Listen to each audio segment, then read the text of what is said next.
Assalamualaikum warahmatullahi wabarakatuh. Kembali lagi di channel Berita Mistis. Untuk kisah kali ini saya akan membawakan sebuah cerita yang ditulis oleh akun Twitternya Nugroho Agung.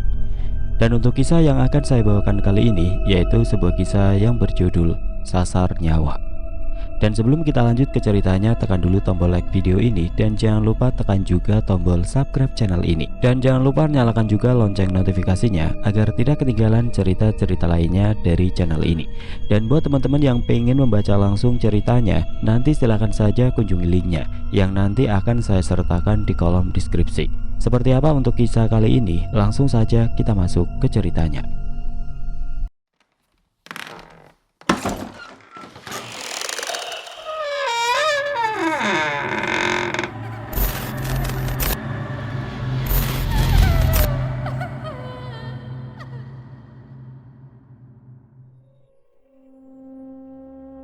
Ketidaktahuan membuat mereka termakan bujuk rayu. Tanpa sadar, orang yang tidak tahu apa-apa dijadikan korban tumbal. Saat waktunya tiba, jiwa akan diambil sebagai ganti dari apa yang mereka terima.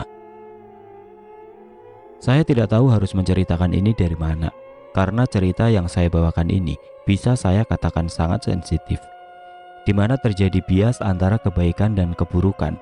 Ada orang tidak hanya melakukan segala cara dalam mendapatkan harta, tapi juga memanfaatkan mereka yang lemah tidak berdaya. Orang-orang ini sungguh picik, menjadikan nyawa sebagai permainan dalam mendapatkan kepuasan nafsu duniawi. Memberi bukan untuk membantu, tapi memberi agar jiwa bisa mudah ditukarkan.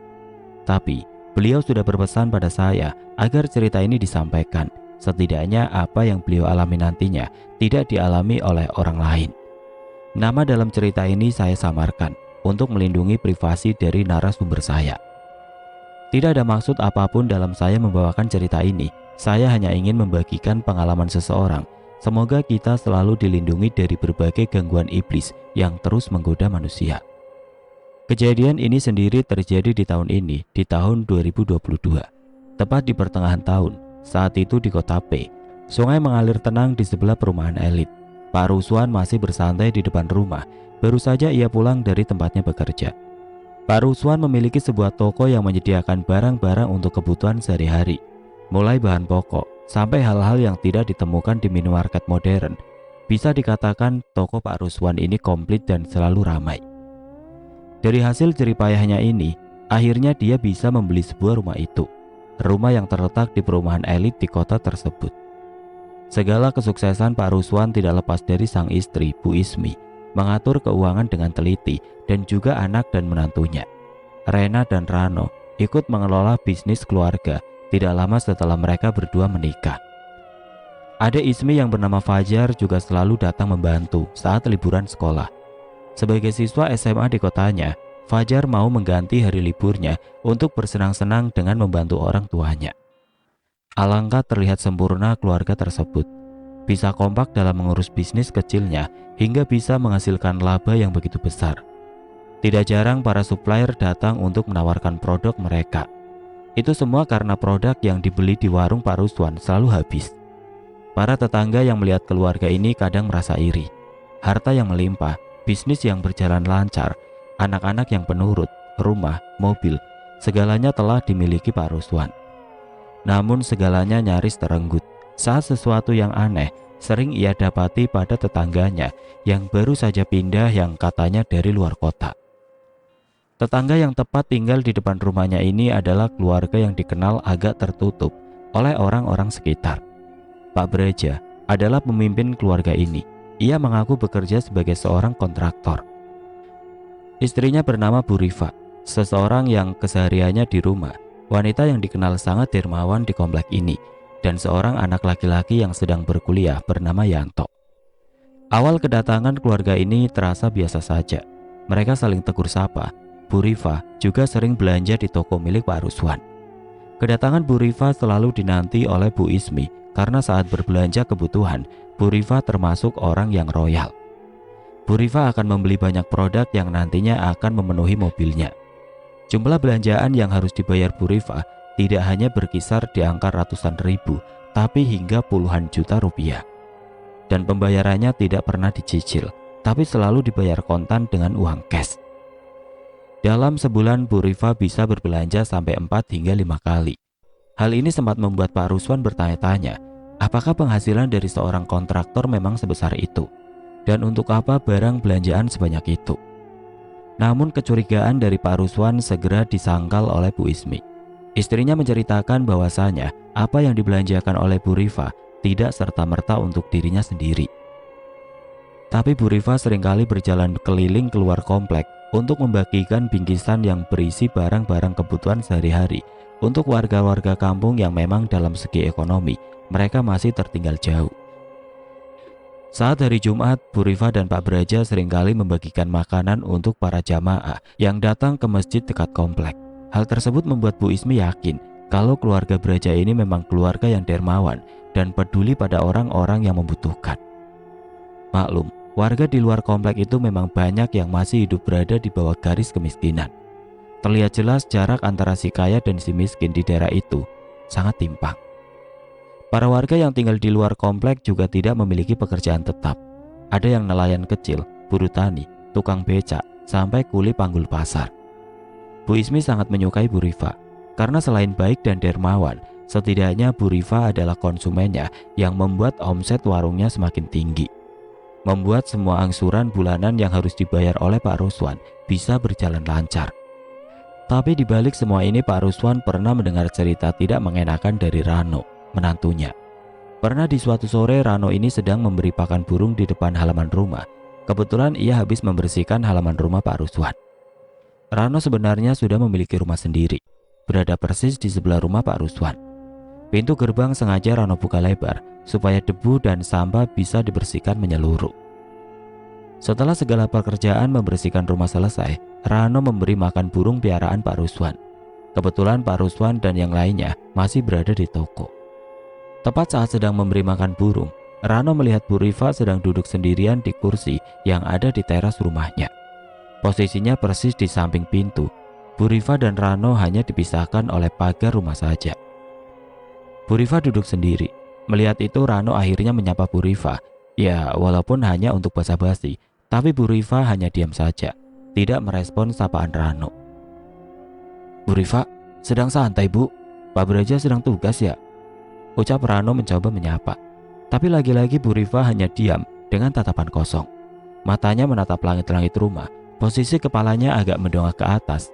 Yang paling aneh, posisi tangan Bu Rifa seperti orang yang sedang memohon. Hal ini membuat Rano yang mulai curiga ada hal yang tidak masuk akal. Rano akhirnya memberanikan diri untuk datang mendekati Bu Rifa. Saat Rano melangkah, tiba-tiba saja tangan Bu Rifa mengambil sesuatu yang ada di atas piring yang diletakkan di meja kecil.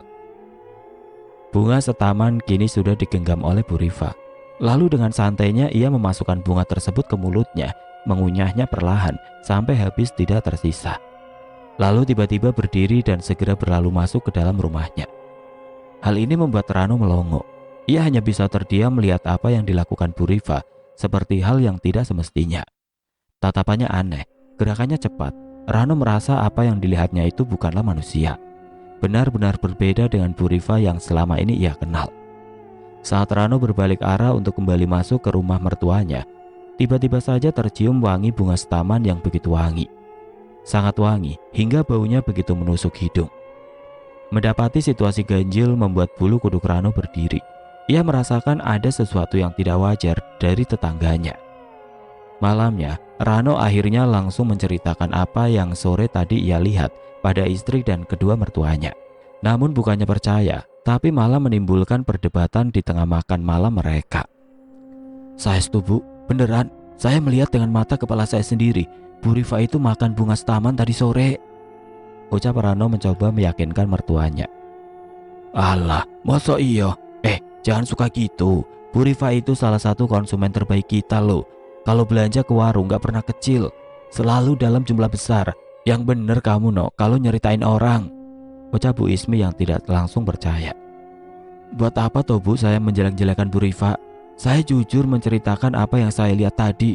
Udah itu aja, ucap Rano.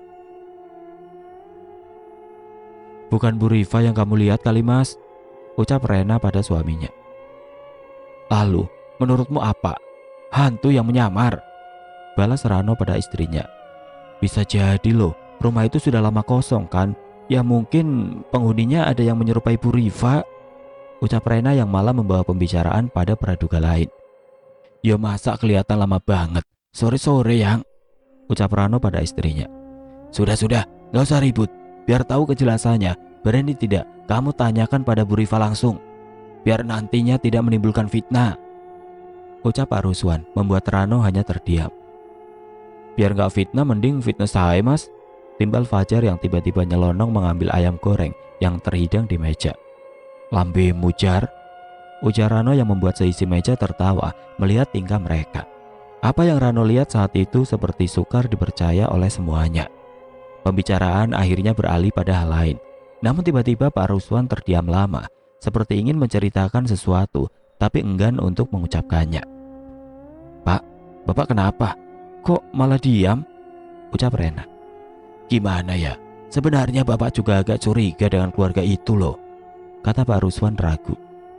Pak, gak usah mulai lagi deh. Wis toh, sudah, ucap Bu Ismi seperti tidak ingin mendengar cerita yang ingin Pak Ruswan ceritakan. Gak apa-apa Pak, ceritakan coba, bujuk Rano yang merasa ada yang mendukung ceritanya. Gini, waktu itu Bapak masih belum tidur, jam 12 malam, Bapak masih nonton bola sendirian di sini. Kalian semua sudah pules pasti. Bapak dengar suara gerbang Pak Braja itu terbuka. Ya takut ada maling atau apa, Bapak intip dari jendela. Nah, yang Bapak lihat itu, Pak Braja keluar dari rumah membawa tas ransel berwarna hitam. Jam 12 malam, keluar rumah di kota kecil ini. Mau apa coba? Nah, gara-gara itu Bapak tidurnya gak nyenyak. Kepikiran, tepat jam setengah 4 pagi, Bapak dengar lagi pintu gerbang Pak Braja dibuka. Pas Bapak intip, Pak Braja baru saja pulang dan... Potong Pak Ruswan membuat semua yang mendengarkan ceritanya terlihat fokus dengan wajah serius. Bapak gak cuma ngalamin ini satu kali, tapi beberapa kali. Pak Braja keluar jam 12 malam, lalu balik lagi jam setengah 4 pagi. Ucap Pak Ruswan menutup ceritanya, membuat ruangan hening sesaat. Wajah para penghuni rumah seperti menyimpan pertanyaannya masing-masing. Tapi tidak dengan Bu Ismi. Ia masih bersikap santai. Pak, sudah pernah aku tanyakan, itu memang pekerjaan Pak Ruswan sebagai kontraktor. Beliau memang selalu berangkat malam dan pulang pagi, ucap Bu Ismi. Lah, memangnya pekerjaan kontraktor proyek selalu dikerjakan di malam hari, Bu? Tanya Rena memastikan. Kadang malam, kadang siang, kadang pagi, gak mesti, tergantung dari area proyeknya. Kan Bu Rifa pernah cerita kalau Pak Braja itu memegang proyek strategis dari pemerintah. Yang mungkin gitu kerjaannya kali, ucap Bu Ismi seperti ingin menyudahi pembicaraan yang berisi dugaan yang terdengar tidak masuk akal. Pak Ruswan yang mendengar jawaban istrinya hanya tersenyum saja, sembari berkata, ya semoga itu benar ya, semoga kecurigaanku itu nggak terbukti. Siapa juga yang mau punya tetangga yang aneh, pengennya punya tetangga yang baik, ucap Pak Ruswan. Makanya keluarga Braja itu kalau belanja nggak main-main loh. Nominalnya bisa dari 15 juta sampai 20 jutaan sekali belanja, ucap Bu Ismi. Sebanyak itu buat apa? Padahal nggak punya usaha di rumah kan? Tanya Rano. Buat dibagikan. Beliau itu orang baik dan dermawan. Sudah, gak usah punya pikiran yang buruk. Pikir saja gimana caranya Bu Rifa bisa terus belanja di warung kita, ucap Bu Ismi. Satu hal lagi, Bu Rifa itu suka sekali naruh uang di warung kita. Bulan ini dia deposit 5 juta loh, lanjut Bu Ismi menjelaskan. Banyak sekali toh Bu. Makanya di saat konsumen lain ngutang di warung kita, ditagih banyak alasannya. Beda dengan Bu Rifa, beliau malah ngasih kita. Dijaga konsumen yang kayak gitu, biar nggak kabur ke toko lain, tegas Bu Ismi pada semuanya. Rano dan yang lainnya hanya mengangguk, diam. Semua anggota keluarga segera melanjutkan kegiatan masing-masing. Tidak terkecuali Rano yang ikut bersantai, menikmati hiburan dari layar televisi. Namun Rano masih memikirkan apa yang sore tadi terjadi. Ia benar-benar merasakan ada hal ganjil yang akan terjadi. Kini Rano seperti sudah melupakan kejadian yang terkait dengan tetangganya. Sore itu semua orang sudah kembali ke rumah. Toko tutup lebih cepat dari biasanya. Pak Ruswan ingin memanfaatkan waktu sorenya berkumpul dengan istri, anak, dan cucunya. Baginya, apa yang sudah didapatkannya saat ini sudah cukup. Bisa bersantai dengan keluarga adalah nikmat yang menurutnya perlu disyukuri. Namun niat itu pudar sudah. Karena saat keluarga Pak Ruswan sedang berkumpul, tiba-tiba terdengar suara berisik, yang suaranya tepat berasal dari dalam rumah Pak Braja.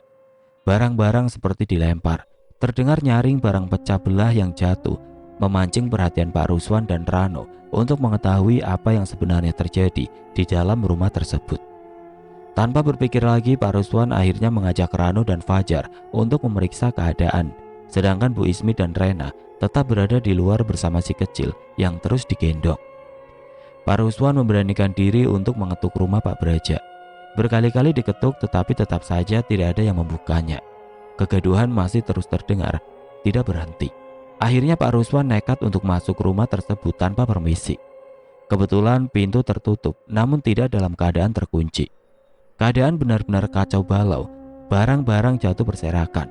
Pak Ruswan dan yang lainnya terhenyak setelah melihat sosok Bu Rifa yang berada di ruang tengah rumahnya sedang mencekik Yanto, anaknya, dengan sekuat tenaga. Melihat hal itu tanpa pikir panjang, Pak Ruswan langsung bergerak lalu menarik tubuh Bu Rifa. Tapi apa yang dilakukan Pak Ruswan seperti tidak berimbas apapun. Tubuh wanita itu bagai batu besar yang kokoh. Pak Ruswan tidak sanggup untuk menariknya sendiri sampai harus meminta bantuan Fajar dan Rano. Itu saja mereka masih kewalahan untuk menariknya. Sedangkan Yanto yang masih dicekik sudah seperti mau kehabisan nafas. Dengan susah payah akhirnya mereka bertiga berhasil memisahkan Bu Rifa dan Yanto. "Panggil Pak Haji, siapa tahu bisa bantu, Jar," suruh Pak Ruswan masih memegang tubuh Bu Rifa yang masih terus melawan. "Nggih Pak, baik." Buru-buru Fajar berlari ke arah luar. Tapi di depan pintu ia dihadang oleh seseorang. Pak Braja baru saja tiba. Melihat ada orang lain di rumahnya, ia lalu masuk. Tanpa basa-basi, Pak Braja langsung masuk ke ruang tengah yang diikuti Fajar, lalu langsung memegang kepala Bu Rifa yang masih terus memberontak. Entah apa yang diucapkan oleh Pak Braja. Tapi seketika itu tubuh Bu Rifa menjadi lemas dan akhirnya ia jatuh pingsan, yang langsung ditangkap oleh Rano dan Pak Ruswan. Kini tubuh Bu Rifa sudah dipindahkan di atas sofa. Yanto masih meringis kesakitan memegang lehernya. Tanda tanya besar seakan berada di atas kepala Pak Ruswan dan yang lainnya. Sebenarnya apa yang terjadi pada keluarga ini? Suasana saat itu terasa begitu mencekam. "Pak Ruswan, terima kasih. Maaf saya malah jadi merepotkan Bapak," ucap Pak Braja. "Sebenarnya ibu ini kenapa ya Pak? Kok mau mencekik Yanto?" tanya Pak Ruswan spontan. Begini Pak, ini terkait leluhur. Saya juga tidak bisa cerita karena ranahnya pribadi. Tapi nggak apa-apa, Bu Rifa sedang capek saja. Saya bisa tangani ini kok," kata Pak Braja seperti sedang menutupi sesuatu. Mendengar jawaban Pak Braja membuat suasana hening sesaat. Dalam hati Pak Ruswan ingin bertanya lebih jauh, tapi ia lebih memilih mengunci mulutnya, menghormati jawaban dari Pak Braja. "Baik Pak Braja, nggak apa-apa Pak. Minta tolong dikondisikan ya. Nggak enak kalau kedengaran tetangga yang lain. Saya pamit dulu ya Pak. Kalau butuh bantuan kabari saja, kita akan bertetangga," ucap Pak Ruswan yang dibalas anggukan oleh Pak Braja. "Tolong jangan ceritakan kejadian ini pada tetangga yang lain ya Pak. Saya jamin ini nggak akan terjadi lagi," ucap Pak Braja dengan tatapan penuh harap. Pak Ruswan hanya mengangguk. Tanpa menunggu lama, mereka semua bergegas pergi dari rumah Pak Braja. Setelah sampai di rumah, Pak Ruswan menceritakan semua kejadian itu pada istrinya. Bu Ismi hanya diam saja mendengar kejadian yang baru saja terjadi. Entah mau percaya atau membuang semua pikiran buruk yang ada dan terus berharap semua akan kembali normal. Tapi sayangnya itu semua hanya ada dalam pikirannya. Berbanding terbalik dengan pikiran Bu Ismi dan Ruswan, justru penasaran dengan keluarga itu. Seperti ada yang sedang disembunyikan, seperti ada rahasia yang ingin terus ditutupi. Setelah beberapa hari berselang, terdengar suara orang memanggil-manggil Pak Ruswan. Kebetulan pagi itu Pak Ruswan sedang berada di rumah dengan menantunya Rano, sedang istri dan anaknya sedang berada di toko. Dari suaranya Pak Ruswan seperti mengenal dekat orang ini. Benar saja saat pintu dibuka, sosok Pak Braja sudah berada di depan pintu rumahnya. "Enten opo Pak nggih? Apa ada yang bisa saya bantu?" tanya Pak Ruswan menanyakan maksud kedatangan dari Pak Braja. "Pak Ruswan, tolong saya Pak. Ada ular besar tepat berada di halaman rumah saya. Besar sekali Pak ularnya, jawab Pak Braja buru-buru. Loh, besar banget apa? Sampai Bapak nggak berani? Ucap Pak Ruswan. Saya nggak berani dengan ular Pak. Saya takut dengan ular, balas Pak Braja. Pak Rusman segera memanggil Rano, bergegas melangkah ke rumah tetangganya itu. Benar saja seekor ular besar berwarna kuning terlihat diam, melingkar di depan rumah Pak Braja. Bu, Pak, habisi ular itu. Saya takut ular itu melukai yang lain. Bunuh Pak, ucap Pak Braja dengan nada yang tidak beraturan. Tenang Pak, ularnya tidak menyerang. Mau saya panggil pawang saja? Tanya Pak Ruswan. Jangan, nanti kalau masuk malah susah. Sudah, habisi saja Pak. Mau saya ambilkan golok? Kata Pak Braja menawarkan opsi pada Pak Ruswan. Saya coba pindah sendiri saja, jangan dihabisi dulu, jawab Pak Ruswan. Kini ia mencoba mendekati ular itu pelan-pelan. Dengan tongkat pramuka milik anaknya, ia mencoba mengontrol ular itu dalam pikirannya satu. Ular yang ia hadapi ini apakah berbisa atau tidak? Saat Pak Ruswan mengulurkan ujung tongkat pada wajah ular tersebut, sontak ular kuning itu membuka mulutnya. Dan bisa dilihat, ular itu tidak berbisa. Tapi ular ini benar-benar besar. Pak Ruswan mencoba menarik ekor ular tersebut perlahan untuk kemudian memegang kepalanya. Namun apa yang dilakukan Pak Ruswan tidak sesuai apa yang sedang dipikirkannya. Maksud hati untuk segera memasukkan ular tersebut ke dalam karung.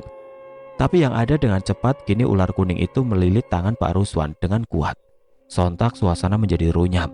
Rano terus berteriak khawatir dengan kondisi mertuanya.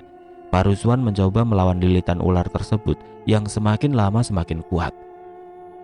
Rano segera maju, memegang kepala ular itu yang mengincar leher Pak Ruswan. Nampak jelas tangan Pak Ruswan sudah tertutup tubuh ular tersebut. Tidak habis akal, Pak Ruswan membentur-benturkan tubuh ular itu ke bagian tembok yang kasar, sekuat tenaga. Sedangkan dengan sekuat tenaga juga, Rano berusaha melepaskan tubuh ular itu dengan terus memegang erat kepalanya. Akhirnya ular itu terlepas. Dengan sigap Pak Ruswan mengambil tongkat kayu itu. Dengan penuh emosi, Pak Ruswan memukul berkali-kali ular tersebut dengan tongkat. Terlihat darah mulai keluar dari tubuh ular itu. Setelah terlihat mulai lemas, Rano segera melepaskan ular itu. Merasa nyawanya terancam, Pak Ruswan segera memukul kepala ular itu dengan keras dan cepat. Rano yang melihat mertuanya melakukan itu bagai orang kesetanan, terus memukul tidak ada henti, hingga darah muncrat bersamaan dengan kepala ular yang hancur. Kini ular itu benar-benar tergeletak tidak bernyawa. Tapi anehnya, Pak Ruswan seperti meluapkan emosinya. Ia terlihat masih terus memukul ular tidak berdaya itu. Melihat hal tersebut, Rano segera menghentikan apa yang dilakukan mertuanya tersebut. Hampir saja Rano kena pentung oleh Pak Ruswan. Pak, sampun Pak, sudah, ularnya sudah mati. Sudah Pak, eleng, ucap Rano mencoba menenangkan mertuanya yang masih terus mengatur nafasnya. No, Rano, kurang ajar ini ularnya. Benar-benar kayak mau bunuh aku, no, ucap Pak Ruswan yang masih diselimuti emosi. Matanya masih menatap tajam ular kuning tersebut. Setelahnya Pak Ruswan memegang kepala ular tersebut. Ia angkat kepala ular itu ke atas dengan satu tangannya. Bagian ekornya masih menempel di tanah. Rano bisa melihat dengan jelas panjang ular itu lebih dari 2 meter. Tiba-tiba Pak Ruswan menyeret tubuh ular mati tersebut lalu membuangnya ke sungai yang berada persis di sebelah komplek rumahnya. Ular mati itu kini tenggelam ke dasar sungai dan mungkin terbawa arus tenang sungai tersebut. Pak Ruswan masih berdiri di tepi sungai. Dia menatap aliran sungai yang terus mengalir. Nampak warna merah menyembul keluar dari dalam. Kini ia berbalik badan berjalan ke arah menantunya. Syukurlah Pak, ular itu yang mati, ucap Pak Braja sambil tersenyum. Pak Ruswan hanya terdiam, terus menatap Pak Braja sambil memikirkan maksud dari perkataannya barusan. Kondisi Pak Ruswan kini sedang kacau. Masih terbayang apa yang barusan ia lakukan. Dalam pikirannya, dia terus bertanya, apakah hal yang dilakukannya sudah benar atau malah sebaliknya. Pak, Bapak, ayo pulang. Ularnya sudah mati, ayo pulang, ujar Rano pada mertuanya sembari terus memegang tangannya. Pak Ruswan, sekali lagi terima kasih, ucap Pak Braja kembali dengan senyum menyeringai. Pak Ruswan tidak bisa lagi berkata-kata. Ia hanya membalas ucapan Pak Braja dengan anggukan. Kini perasaan aneh terasa membayanginya, seperti ada hal buruk yang akan terjadi. Entah apa. Semuanya masih belum bisa diterka oleh Pak Ruswan. Sesampainya di rumah, Pak Ruswan langsung mengganti baju yang ia kenakan, membersihkan diri dari kotoran dan bercak darah ular yang dibunuhnya tadi. Setelah semuanya selesai, ia lalu duduk di ruang tengah. Rano segera mengambilkan segelas teh hangat dan memberinya kepada Pak Ruswan. Ia lalu segera menghabiskan apa yang telah menantunya hidangkan. Maaf Pak, apa Bapak tidak merasakan sesuatu saat kejadian tadi Pak? Tanya Rano. Iya, kayak ada yang aneh ya Nok. Bapak juga merasakan kejanggalan. Tapi apa ya? Ucap Pak Ruswan bertanya balik pada menantunya. Apa ya Pak? Kalau dari saya, apa ini semua memang disengaja ya Pak? Tanya kembali Rano. Sengaja gimana? Masa iya sih Nok? Masa kejadian tadi buat nyelakain aku? Ucap Pak Ruswan. Gini loh Pak, saya tadi lihat waktu Bapak tangannya kelilit ular, Pak Braja malah tenang dan tersenyum sedikit. Aku kayak menangkap sesuatu yang aneh gitu loh Pak. Masa iya Tono? Perasaanku jadi gak enak. Aku kok mau ya disuruh bunuh ular tadi. Harusnya gak usah aku bunuh. Kata temanku, ular itu pertanda gak baik. Kalau bisa jangan dibunuh. Ucap Pak Ruswan. Sesal kini nampak di wajahnya. Ia terdiam.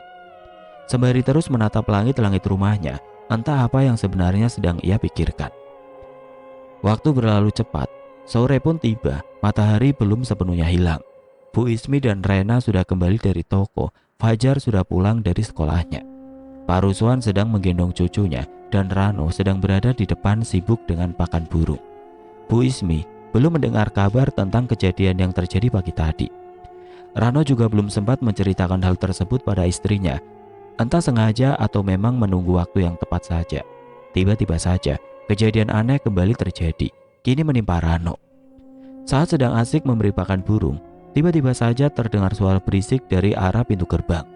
Seakan sedang ditendang berkali-kali. Mengetahui ada hal itu, Rano lalu bergerak ingin memastikan siapa yang melakukan perbuatan usil tersebut. Dan saat Rano melihat ke arah luar, kini ia melihat Bu Rifa terus menendang gerbang rumah Pak Ruswan. Bu Rifa, ada apa Bu? Kok nendang-nendang gerbang gitu? Ada apa? Ucap Rano sembari membuka pintu gerbang, menggesernya hingga posisi mereka saat ini sejajar. Rano lalu melihat wajah Bu Rifa yang terlihat begitu marah. Rano teringat dengan apa yang sebelumnya pernah dia lihat, perlakuan Bu Rifa saat mencekik anaknya, Yanto. Rano langsung membacakan ayat kursi dengan nada pelan. Ternyata hal tersebut malah memancing kemarahannya lagi. Ngapain kamu? Mau melawan aku? Berani kamu? Manusia lemah. Bacaan salah saja sudah berani. Ucap Bu Rifa dengan nada meninggi. Mendengar kegaduhan yang terjadi, seluruh orang akhirnya keluar menuju sumber suara. Wajah Bu Rifa terlihat lebih tegang lagi setelah melihat Pak Ruswan yang berjalan mendekat ke arahnya. Tiba-tiba saja Bu Rifa memasang semacam kuda-kuda dengan posisi tangan kanan di depan dan tangan kiri ke atas. Jika melihat bentuk gerakan Bu Rifa, ia terlihat seperti ular yang bersiap menyerang mangsanya. Pak Ruswan yang melihat hal tersebut menghentikan langkahnya, membuat jarak dengan Bu Rifa. Manusia, berani-beraninya kamu membunuh anakku, bentak Bu Rifa dengan amarah yang meledak-ledak. Sebentar Bu, maksudnya apa? Saya tidak paham. Anak Anda, lah itu anak Anda ada di belakang. Ucap Pak Ruswan menunjuk Yanto yang berjalan menghampiri ibunya. Mati, kamu akan mati. Keluargamu bahkan mati. Ucap Bu Rifa dengan penuh emosi. Yanto yang datang segera menarik ibunya masuk. Sempat ada perlawanan, tapi Pak Braja datang lalu memegang dahi Bu Rifa, yang membuat Bu Rifa lemas. Tubuhnya hampir jatuh ditangkap oleh Yanto. Pak Braja dan Yanto langsung membawa Bu Rifa masuk kembali ke rumahnya tanpa menjelaskan apapun pada Pak Rusman dan yang lainnya. Entah karena buru-buru atau malu pada tetangga yang lainnya. Karena keributan itu memancing tetangga lain di komplek itu keluar untuk melihat keadaan yang terjadi. Rano langsung menutup pintu pagar rumah. Wajah Pak Ruswan terlihat sangat tegang. Seperti ucapan Bu Rifa merasuk dalam pikirannya, tidak bisa diabaikan begitu saja. Bu Ismi tampak sibuk ke dalam rumah, mengambil air putih untuk suaminya yang kini duduk termenung di depan teras rumahnya. Pak, diminum dulu airnya, biar tenang Pak. Bu, barusan Ibu lihat sendiri kan? Tadi Ibu lihat kan? Tanya Pak Ruswan pada istrinya. Iya Pak, Bu Rifa kenapa seperti itu Pak? Tanya Bu Ismi. Aku sudah pernah cerita, keluarga itu aneh Bu. Tadi pagi aja, aku sampai harus membunuh seekor ular Bu. Membunuh ular bagaimana Pak? Tanya istrinya.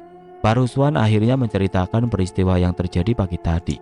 Mendengar apa yang barusan diceritakan oleh suaminya, Bu Ismi mulai mempercayai, apalagi dengan adanya kesaksian dari Rano dan juga melihat langsung saat Bu Rifa bertingkah aneh. Bu, Bapak takut terjadi apa-apa. Tadi Bu Rifa mengancam tentang kematianku, tentang kematian keluarga ini, ucap Pak Rusman dengan wajah penuh kebingungan. Alah Pak, itu aja kok dipikir. Anggap aja Bu Rifa lagi gak baik. Itu cuma kata-kata, saut Bu Ismi. Enggak Bu, dia bilang aku membunuh anaknya, sedangkan tadi pagi yang aku bunuh itu ular.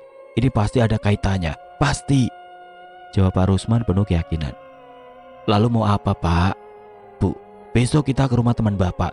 Aku mau cari jawabannya, ucap Pak Rusman. Permintaan suaminya ini hanya dibalas anggukan dari Bu Ismi. Keesokan harinya Pak Ruswan pergi keluar kota untuk menemui temannya. Ia percaya ada jawaban yang bisa didapatkan. 2 jam lebih perjalanan ditempuh. Pak Ruswan sudah tidak sabar untuk menceritakan semua. Lama menunggu dalam perjalanan, akhirnya kini ia sampai di rumah yang dituju. Pak Ruswan langsung menanyakan keberadaan temannya pada seseorang yang mungkin itu adalah anaknya. Namun wajahnya tampak asing. Sepertinya ini kali pertama ia bertemu dengan orang itu. Yang ditunggu akhirnya datang. Pak Ruswan dan keluarganya bertemu dengan Pak Sastro. Ia duduk bersama anak pertamanya yang ternyata baru pulang dari ibu kota. Pak Ruswan langsung menceritakan semuanya, apa yang telah dialaminya dan apa yang mengganggu pikirannya.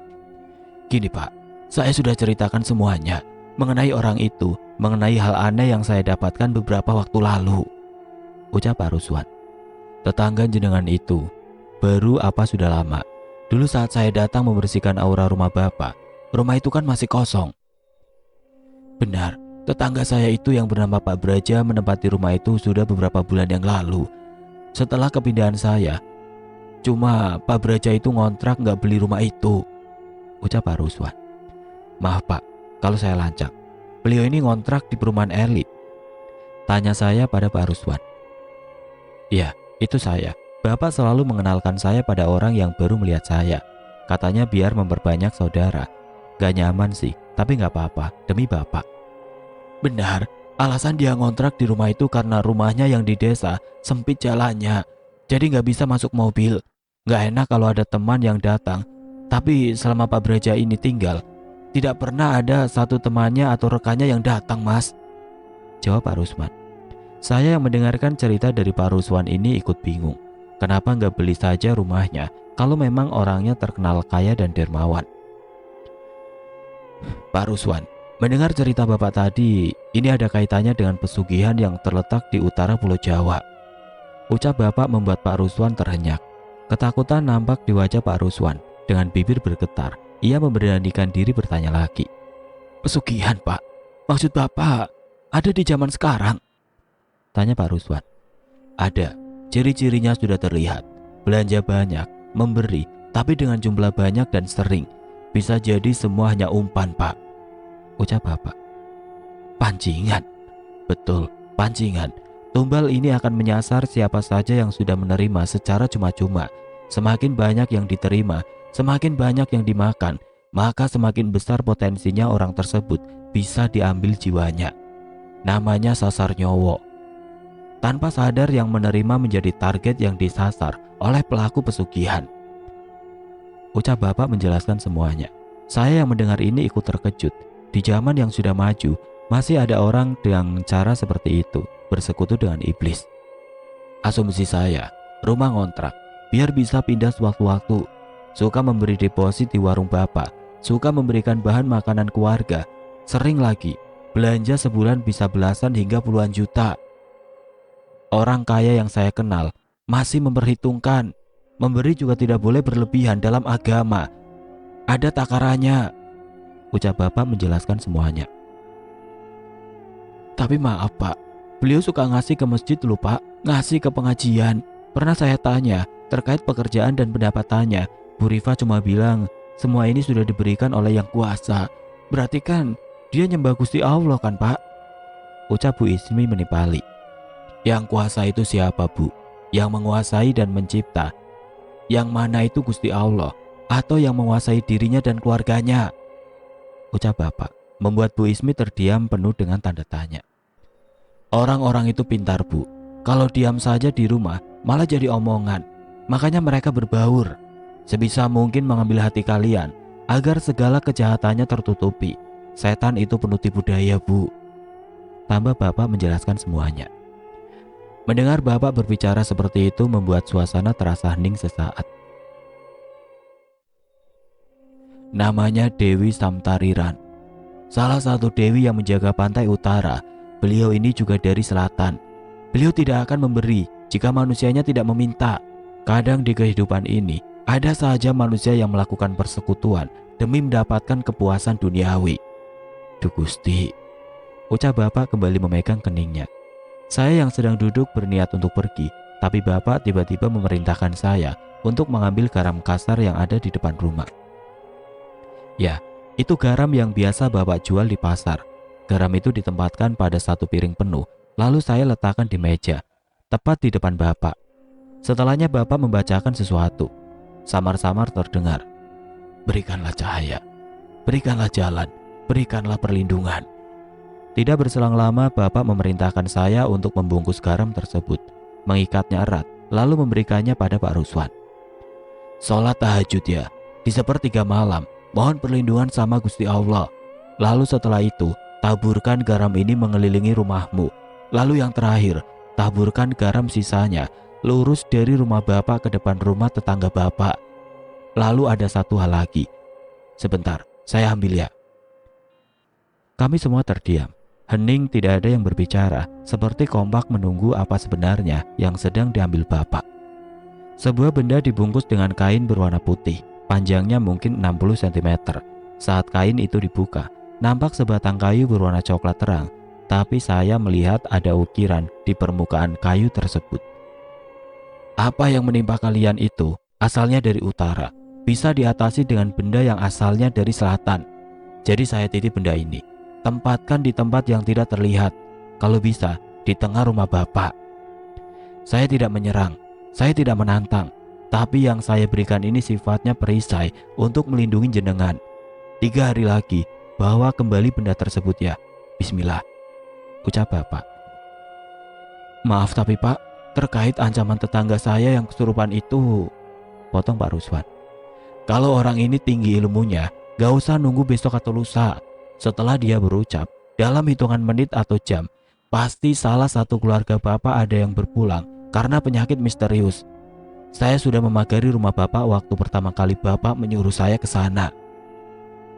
Jawab Bapak mencoba terus menenangkan. Mendengar penjelasan Bapak tidak membuat Pak Ruswan dan anggota keluarga lainnya tenang. Tapi segalanya harus diusahakan.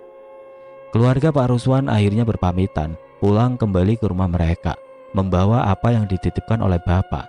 Dalam hati, Bapak hanya berharap agar benda yang dititipkannya bisa dimanfaatkan sesuai kebutuhannya, tidak terjebak bujuk rayu nafsu, dan semoga seluruh keluarga Pak Ruswan bisa terlindungi.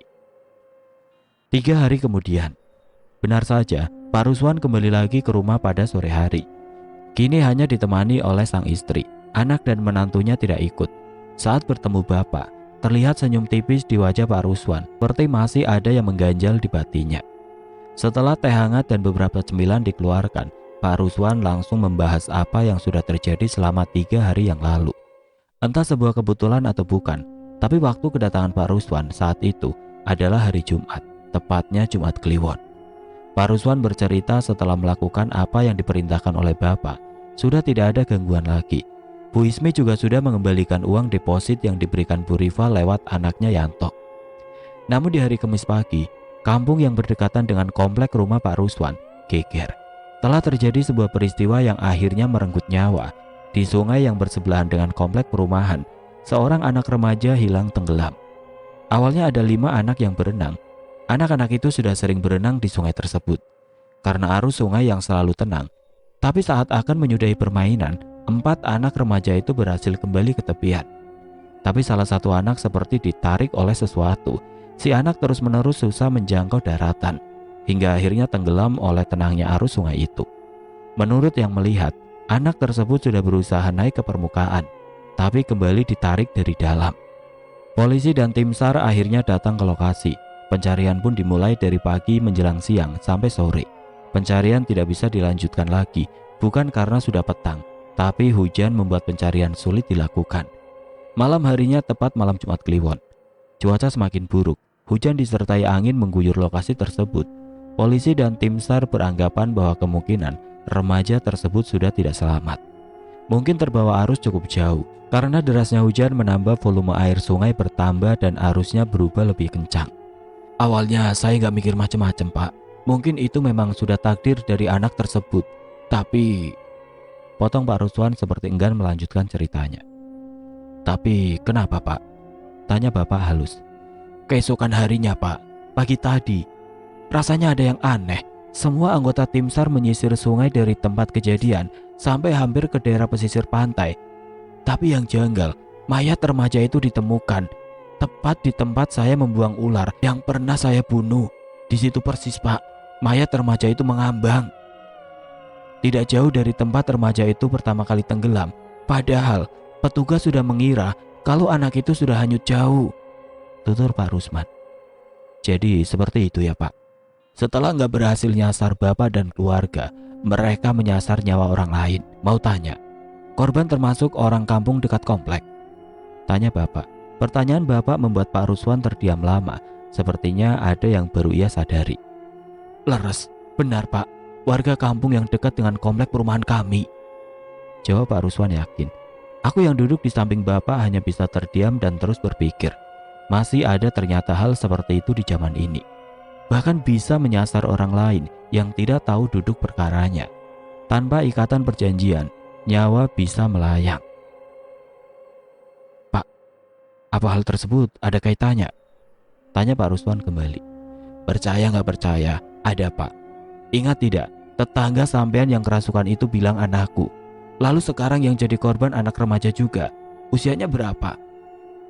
Tanya Bapak. Menurut orang-orang sekitar 13 tahun, Pak. Nah, persis dengan usia anak Bapak, Fajar. Bisa jadi yang diincar tadinya anak Bapak, ucap Bapak sambil menyeruput teh yang berada di depannya. Pak Ruswan, untung istri Bapak mau mengembalikan uang deposit, jadi pertukarannya impas, ucap Bapak kembali. Impas? Gimana maksudnya, Pak? Tanya kembali Pak Rusman. Saya merasa tujuan keluarga itu membagikan barang, memberikan uang. Itu ada maksud di baliknya, Pak. Mungkin jadi syarat, di mana korban yang mereka incar setidaknya sudah pernah memakan atau menggunakan apa yang mereka berikan secara cuma-cuma. Makanya kalau ke Bapak mereka deposit, soalnya mereka datang ke toko Bapak untuk membeli. Jadi ada yang ditukar, uang dengan barang. Sedangkan kalau sama yang lainnya, kan sifatnya memberi. Ternyata apa yang diberikan berharap ada balasan. Semakin banyak menerimanya, semakin mudah mereka meminta balasannya. Hidup itu penuh dengan pertukaran, Pak, ucap Bapak tenang. Pak Ruswan hanya terdiam, seperti masih ada pertanyaan yang mengganjal di pikirannya. Lalu, apa saya salah telah membunuh ular itu, Pak? Saya berpikir kalau saja saya tidak menghabisi ular tersebut, mungkin semuanya tidak terjadi. Tidak juga. Tadinya Bapak nggak ada niatan untuk melakukannya kan? Tapi tanpa sadar Bapak kena pengaruh karena sirep dari tetangga Bapak itu. Lalu Bapak juga emosi karena ular itu hampir saja mencelakai Bapak. Kejadian itu bisa saya katakan sebagai penanda kalau keluarga Bapak sudah disasar untuk jadi korban persembahan mereka, jawab Bapak. Setelah mendengar jawaban dari Bapak, terlihat wajah Pak Ruswan dan istrinya mulai tenang. Tapi kesedihan tetap ada karena mereka tahu telah jatuh korban yang tidak mengerti apa-apa. Hal ini sangat sukar dibuktikan karena kaitannya dengan hal supranatural. Tapi bagi Pak Ruswan dan keluarganya yang mengalami kejadian tersebut, hanya bisa menyimpan dan menjadikan semua ini sebagai pelajaran hidup. Setelah berbincang dengan Bapak dan saya, Pak Ruswan lalu mengembalikan apa yang mereka bawa dari Bapak. Pak, terima kasih. Ini barang yang Bapak pinjamkan saya kembalikan. Percaya atau tidak, setelah menuruti apa yang diperintahkan Bapak, keluarga saya tidak pernah mendapat gangguan kembali. Tapi Pak, kalau saya kembalikan, apakah keluarga kami akan aman? Tanya Pak Rusman. Namanya lecut segoro. Saya peroleh saat saya jalan di sekitar pantai selatan. Ini hanya benda yang dititipkan pada saya. Tidak tahu kenapa tongkat ini datang pada saya. Benda ini saya gunakan hanya sebagai penanda. Poin pentingnya ya doa. Malam setelah Pak Ruswan pulang, saya wiritan, meminta petunjuk dari Gusti Allah. Makanya saya minta Pak Ruswan sholat tahajud, biar doanya makin banyak. Manfaatnya tambah besar. Jawab bapak sambil tersenyum. Maaf Pak Ruswan, apa boleh cerita ini saya ceritakan? Tujuannya apa mas? Saya hanya ingin tahu itu. Pak Ruswan balik bertanya. Saya ingin cerita ini jadi pembelajaran pak, agar yang lainnya tahu kalau masih ada hal semacam ini. Agar semuanya ingat kalau dalam hidup ada hal yang tidak boleh sembarangan untuk diterima. Karena benar kata bapak, di dunia ini semua ada pertukarannya. Boleh mas. Mohon nama kami semua disamarkan ya, ucap Pak Ruswan. Mendengar jawaban itu saya mengangguk. Setelahnya Pak Ruswan berpamitan untuk pulang kembali ke rumahnya. Ia mengucapkan banyak terima kasih pada kami. Bapak hanya terus tersenyum sembari berucap untuk selalu berdoa agar keselamatan senantiasa menyertai. Namun saya melihat ada hal lain yang saya baca dari senyum Bapak. Setelah Pak Ruswan dan Bu Ismi pergi, saya dan Bapak duduk berdua. Saya pun menanyakan sebuah pertanyaan pada Bapak. Pak, kenapa hanya Pak Ruswan dan keluarganya? Maksudmu gimana nak? Kenapa hanya keluarga Pak Ruswan yang selamat? Kenapa Bapak tidak bisa mencegah korban lainnya? Bapakmu ini hanya manusia biasa, bukan orang yang spesial. Menolong sebisanya, semampunya, seikhlasnya. Makanya Bapak nggak pernah mau kalau ditanya masalah bayaran. Ada ya diterima, nggak ada ya nggak apa-apa, jawab Bapak. Aku yang mendengar jawaban Bapak masih belum merasa cukup, seperti ada yang mengganjal. Bapak juga punya batas, nggak bisa melakukan semua. Hanya ini yang bisa Bapak lakukan. Untuk yang lainnya, itu sudah di luar kendali Bapak, jawab Bapak menutup obrolan malam itu. Aku yang menyaksikan cerita ini secara langsung hanya bisa membayangkan orang-orang yang tidak tahu menahu tapi akhirnya menjadi korban, dan betapa kejamnya mereka yang memberi tapi mengharap ganti. Nyawa seperti tidak ada artinya. Mereka hanya memikirkan dirinya dan terus bergerak dalam gelap, menghalalkan tindakan keji hanya untuk nafsu duniawi. Namun saya percaya segala kebaikan akan dibalas dengan kebaikan, segala kejahatan akan dibalas dengan karma yang sepadan. Hidup memang selalu ada pertukarannya. Beberapa hari berselang Pak Ruswan mengabari Bapak bahwa tetangganya, Pak Beraja, kini sudah tidak tinggal di lingkungan tersebut. Ia sudah pindah entah kemana. Kepindahan mereka sendiri pun sangat mencurigakan, di mana dilakukan di malam hari tanpa pamit pada tetangga sekitarnya. Ya, beginilah akhir cerita Sasar Nyawa. Semoga ada pelajaran yang bisa diambil di sini. Buang yang buruk, ambil yang baik. Selalu berdoa untuk keselamatan kita masing-masing. Membantu ikhlas untuk sesama tanpa mengharap pamrih. Semoga Gusti Allah selalu membalas segala kebaikan yang telah kita lakukan. Biarlah Sang Penguasa alam semesta menukar kebaikan kita dengan hal lain yang tidak disangka-sangka. Saat menulis cerita ini ada hal ganjil yang mengganggu saya, bahkan istri saya. Padahal saya tidak pernah cerita apapun pada istri saya saat proses menulis Sasar Nyawa. Kejadian ini saya alami saat menulis Sasar Nyawa, cerita yang berkaitan dengan tumbal pesugihan. Entah apa yang terjadi, tapi saat menulis cerita ini, ada energi lain yang datang. Saya juga tidak tahu energi ini sifatnya negatif atau positif, karena yang saya rasakan samar. Saya tidak merasakan hawa intimidatif. Aura yang saya rasakan juga lebih cenderung dingin dibandingkan panas. Hanya saja yang datang ini seperti ingin melakukan interaksi, entah untuk tujuan apa. Saya menulis cerita Sasar Nyawa ini dimulai pada tanggal 28 Desember hari Rabu. Saya menulis hingga larut malam, karena saya harus memilah-milah kata-kata yang tepat, karena saya tahu cerita ini masih baru dan agak sensitif. Korbannya ada dan pelakunya kini entah kemana. Hari Jumatnya, tanggal 30 Desember pukul 10 malam, cerita sudah saya rampungkan sebagian dan langsung saya up. Permasalahan terjadi di sini. Saya yakin sudah meng-up cerita di Twitter hingga bagian Pak Ruswan yang sudah berada di rumah Bapak. Saya yakin sudah sampai di situ. Telah up, selalu saya pastikan kalau ceritanya terposting dan benar cerita udah ada. Tapi setelah saya refresh bagian cerita yang terakhir, justru yang terjadi kebalikannya. Cerita saya hilang tidak terupload hampir setengahnya. Cerita yang saya tulis hanya sampai di bagian Pak Ruswan baru saja mengalami hal ganjil dan memutuskan untuk bertemu Bapak. Saya masih berpikir mungkin ini karena jaringan, tapi setelah saya cek jaringan aman. Oh, mungkin karena sistem Twitter karena akhir-akhir ini lagi sering error. Akhirnya saya putuskan untuk melanjutkannya keesokan harinya. Di sini saya kehilangan teks yang saya posting. Harusnya sudah sampai bagian menuju akhir karena ini cuma cerita pendek. Akhirnya saya memutuskan saya lanjut keesokan harinya karena waktu sudah cukup malam juga. Jelas ada perbedaan waktu. Setelahnya saya melaksanakan sholat isya. Ya, saya telat melaksanakan sholat wajib karena terlalu tenggelam dalam proses penulisan cerita ini. Saya sholat di ruang kerja saya. Posisi saya sholat tepat di samping pintu. Jadi kalau ada yang membuka pintu, saya bisa melihatnya. Selesai sujud rakaat pertama, masuk posisi duduk iftirasi, duduk di antara dua sujud. Di sini, saya melihat jelas posisi pintu terbuka sedikit. Saya berusaha berpikir positif dan konsentrasi untuk melanjutkan sholat. Saya berpikir mungkin angin, tapi pikiran saya langsung ingat kalau semua jendela dan pintu sudah saya kunci.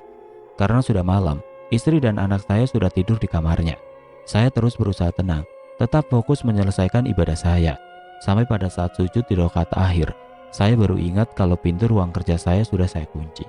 Saya terdiam cukup lama saat masuk ke bagian akhir, yaitu posisi duduk pada tahiyat akhir yang dikenal dengan duduk tawaruk.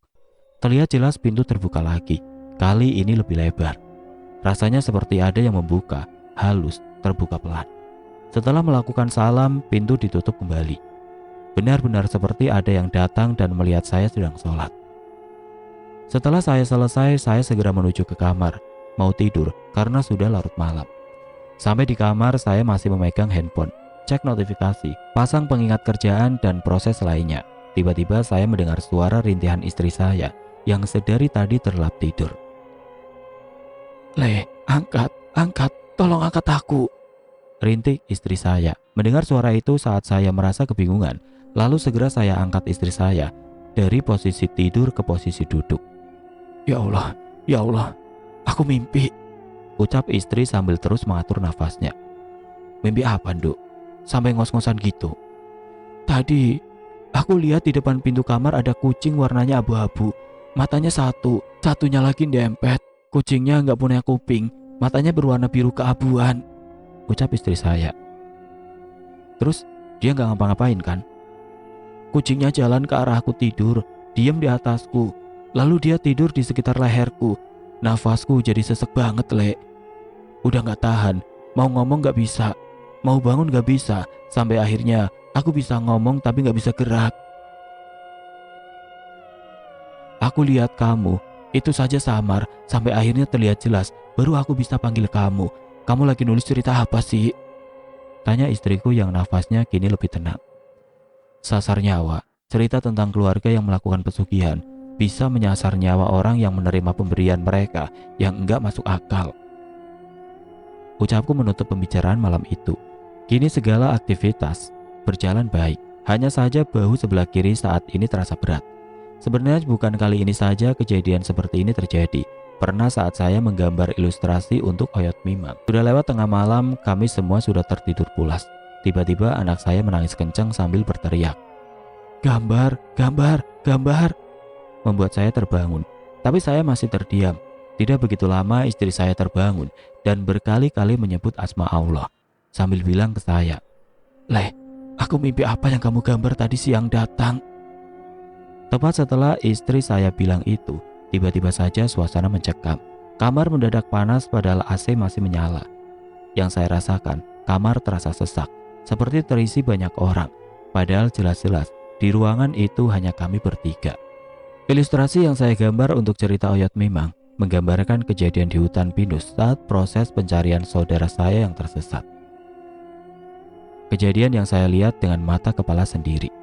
Ya apapun itu, selama masih dirasa aman dan tidak sampai melakukan hal yang tidak-tidak, saya masih bisa terima. Mungkin mereka ingin berinteraksi, mungkin ada pesan yang ingin disampaikan. Yang penting, tetap eling lan waspada. Doa yang baik-baik, ingat sama Gusti Allah.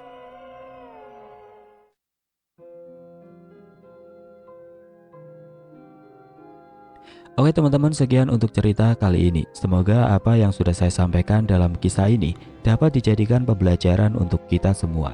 Dan buat teman-teman yang baru bergabung, jangan lupa untuk like, comment, share, serta subscribe channel ini. Dan nantikan kisah-kisah horor berikutnya tetap di channel Berita Mistis. Wassalamualaikum warahmatullahi wabarakatuh.